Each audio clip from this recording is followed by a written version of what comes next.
All right, we're picking up in chapter 16 about solutions. This is part 2. So, chapter 16, solutions, part 2. So, before we talked about the different types of mixtures, so we talked about colloids, suspensions, and solutions. So, the difference between homogeneous and heterogeneous. So, now we're going to zone in just on solutions. They're homogeneous mixtures, which means they're uniform. And there's a few parts of solutions that we need to define. First one is called a solute. This is the substance that's being dissolved. And usually in a solution, well, in every solution, the particles are too small to see with a naked eye.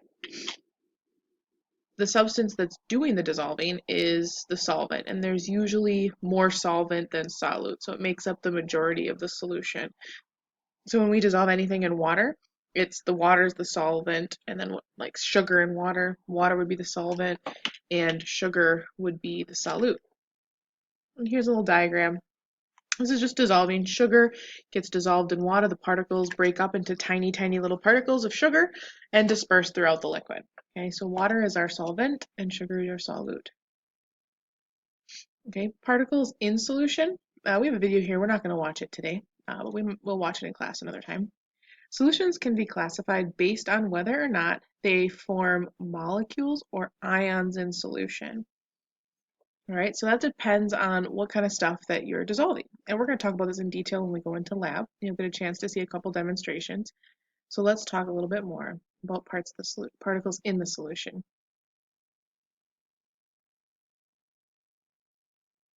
So when particles dissolve and form ions, we call them electrolytes. So these are substances that conduct electricity. These occur when solutes form ions in solution. So if it's an ionic compound, so salt, NaCl, metal plus a nonmetal, it's going to form an electrolyte. Acids and bases also do this. And you've probably heard the word electrolyte before when we talk about Gatorade. Athletes sweat a lot and you lose your electrolytes, the salts in your body. That's why sweat tastes salty. You lose a lot of the electrolytes in your body, and those electrolytes are really important for cell signaling and other functions of the cell. So if you're doing really strenuous exercise, it's a good idea to replenish those electrolytes as well as the water in your body. So that's why athletes like to drink Gatorade. Normally, water is just fine to drink if you're not exerting yourself. So we can take a look. We're going to be talking specifically about acids and bases later on in this chapter, but by ionization, here's what I mean. Here's an acid, and it's made up of an oxygen and a hydrogen. And what happens when it ionizes, they break up into protons and the negative ions. They're going to break up into their ions. Here, a weak acid wouldn't totally break up, but that's the ionization that's happening. NaCl does the same thing. If we look here, here's a crystal of NaCl, and then it breaks into its ions, these individual ions. So sodium ion and a chloride ion. And if you remember, an ion is just a charged particle. It means it's gained or lost an electron. If it doesn't form ions, we call this non-electrolytes. These are substances that dissolve and they don't conduct electricity. And these sugar is an example of this. It doesn't break into ions. Oils don't do that. Lots of other things don't break into ions. So that's an example of a non-electrolyte. They wouldn't conduct electricity. And we're going to get a chance to see what conducts and what doesn't in class together. So some examples again of non-electrolytes, molecular compounds, so things that are made up of just nonmetals, sugar, alcohol, water. These are all non-electrolytes. We look here, this is a salt molecule, so this would be ions. This is how they dissolve. So we have the sodium. Remember we said water's polar. So the oxygen, the red part, is negatively charged, so it's attracted to the positive sodiums, and the white part, the hydrogens, have a positive charge, so they're attracted to the negative chloride. So this is how ionization happens. See how they're broken into their charged particles? Over here, this would be sugar or alcohol.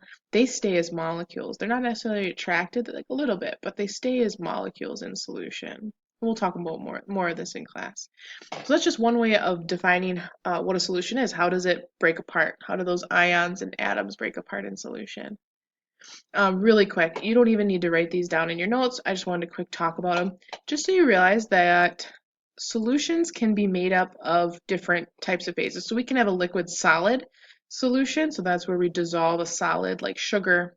Kool-Aid has other flavorings in there and color into a liquid.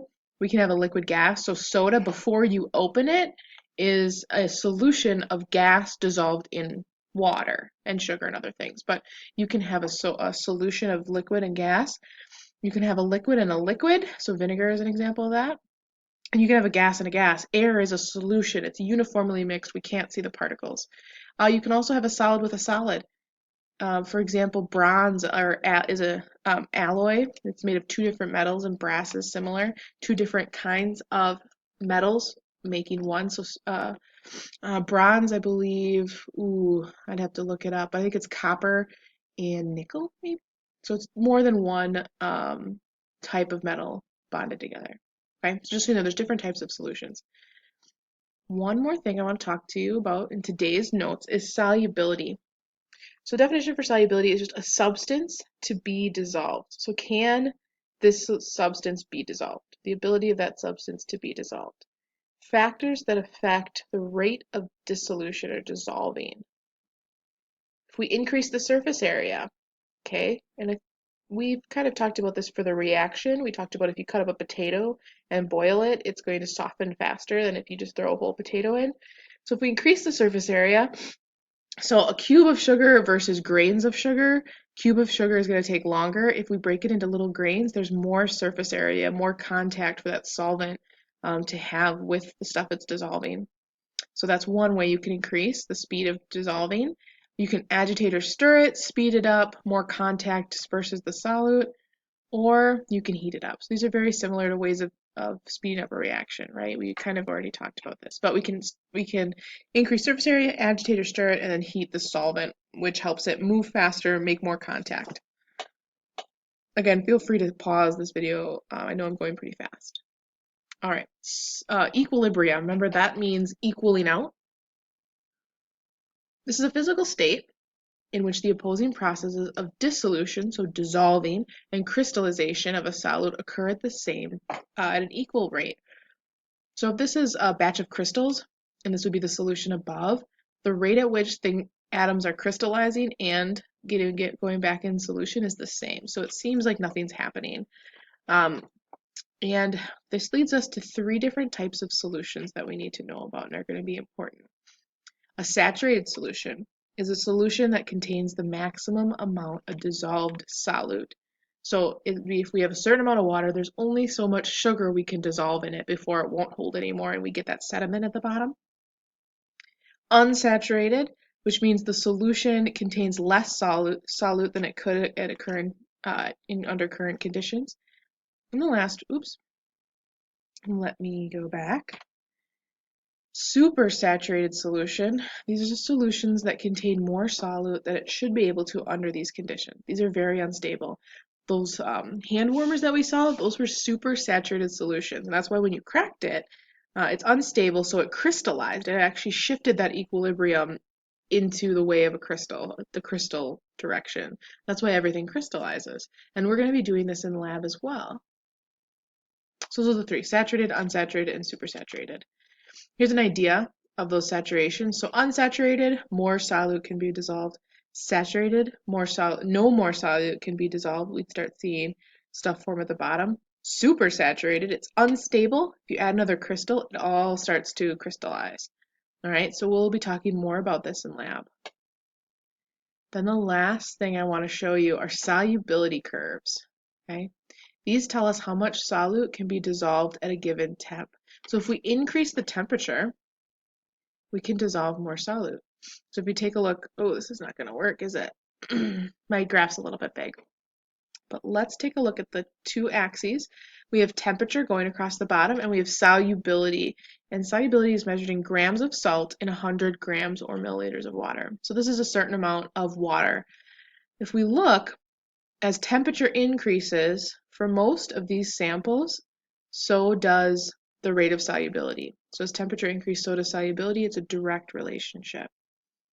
So your worksheet today is to read a solubility graph just like this and be able to tell me what's going on. So let's do a practice problem. What is the solubility of KCl at 40 degrees Celsius? So if I want to know the solubility of KCl, here's the line for KCl, this dark blue line. At 40 degrees Celsius, I find where it hits the line, and I take a look. It's about 40, not perfectly, but about 40 grams per 100 grams. So the solubility is about 40. Oops, let's go back one more. Let's take a look at this one. Are the following solutions saturated, unsaturated, or supersaturated? So here, if we take 40 grams of NaCl at 60 degrees. So let's take a look here. We need 40 grams. I'm going to switch to my pointer. So I'm saying 40 grams of NaCl at 60 degrees Celsius. So I'm just going to find this point. 40 grams, so we look at NaCl. Where does it hit 40 grams? Looks like it crosses the line here. And at 60 degrees, so if it's at 60 degrees, all right, that's where it would have to be saturated. So it's actually under the line. So if it's holding 40 grams at 60 degrees Celsius, it's holding more than it should be able to. So it's above the line, so we say it's super saturated. Okay, because it's holding more solute than it should be able to. Let's do this next one. 60 grams of lead nitrate, and that's 24. It's at 24 degrees Celsius. So let's see, at 24 degrees Celsius, that'd be about here. Where's lead nitrate? So I'm going to sorry, my line's not very good. I'm going to see it hits the line about right here, and it's holding about 60, so it's almost perfectly on the line. So we'd say that that's saturated. It's holding the maximum amount that it should be able to at that temp. Saturated. Okay, last one, 10 grams of KCl at 0 degrees. So if we look at 0 degrees, here's would be 10. Here's the max. It could hold up to 26 or 27. So it's under the line. So that means it is unsaturated. Unsat. All right, so this is what your assignment is today. You need to answer the questions on your sheet. All right, that's it for our notes. We'll see you in class.